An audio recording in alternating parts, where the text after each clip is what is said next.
Bonjour à toutes et à tous. Que faire lorsqu'un client demande un geste commercial? C'est une demande classique, presque automatique. Et pourtant, beaucoup de vendeurs y répondent mal, trop vite, trop émotionnellement, trop en pensant que c'est normal, que ça fait partie du jeu. Donc déjà, première règle, un geste commercial n'est jamais une attaque. Ce n'est pas un manque de respect, une remise en cause de ta valeur ou un signal que ton prix est trop cher. C'est souvent une demande de réassurance.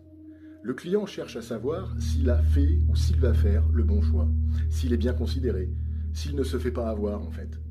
Donc la pire réponse possible serait de baisser le prix immédiatement, ou de se justifier, ou pire, de s'excuser. Pourquoi?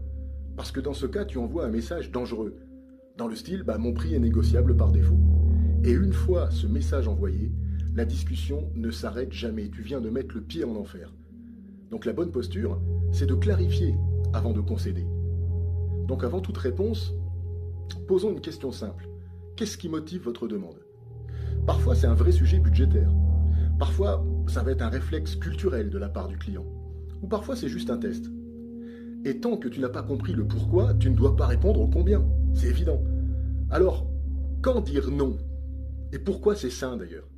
Dire non, c'est parfois la meilleure réponse. Je sais qu'elle peut faire peur.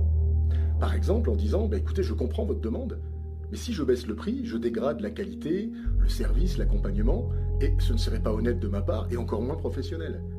Dire non avec calme renforce ta crédibilité.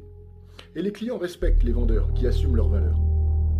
Cependant, si tu fais un geste, alors fais-le intelligemment.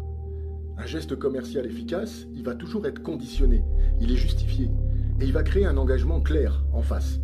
Jamais un cadeau gratuit, jamais. Donc, ce que font les vendeurs faibles, par exemple, le client qui dirait vous ne pouvez pas faire un petit geste, le vendeur faible dirait oui, bon, tout de suite, je peux enlever 5%. Résultat, le prix perd tout de suite de sa valeur, le client n'est pas plus engagé, et la négociation est relancée, parce que si on vient de concéder 5% en 30 secondes, pourquoi pas concéder 10% en 3 minutes? Voyons maintenant comment on pourrait faire d'une manière un peu plus explicite. Le client pourrait dire écoutez, j'aime bien votre proposition, mais j'aimerais un geste commercial. Le vendeur, avec une posture professionnelle, pourrait dire déjà je comprends. Mais avant de parler de geste, dites-moi, est-ce que le sujet est le budget ou le timing? Imaginez la réponse du client, plutôt le budget.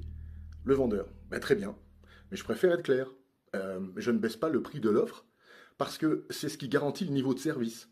En revanche, je peux faire un geste si on s'engage mutuellement. Puis, il propose une contrepartie précise. Par exemple, option 1, l'engagement de timing.